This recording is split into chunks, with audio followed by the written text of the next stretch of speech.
রে বাংলাদেশ, হায় রে গণতন্ত্র, হায় রে রাজনীতি।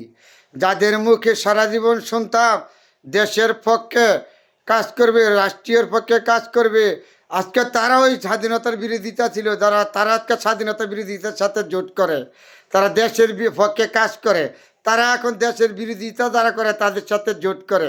হায় রে লাভ লোকসান, তাদের মুখে কত শোনেন নাই আপনারা? বলছে যারা স্বাধীনতা বিরোধী তাদের সাথে কোনো আপোষ নাই, চক্র নাই, তাদের সাথে আজকে জোট করে রাজনীতি।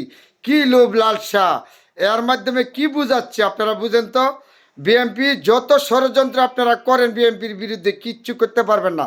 বিএনপির ভাই বন্ধুদেরকে বলেছি চোখ কান খোলা রাখেন, ষড়যন্ত্র নতুন করে আরম্ভ হয়েছে, এমনকি নির্বাচন শুদ্ধ এই জোটে বন্ধ করে দেওয়ার পরিকল্পনা করবে।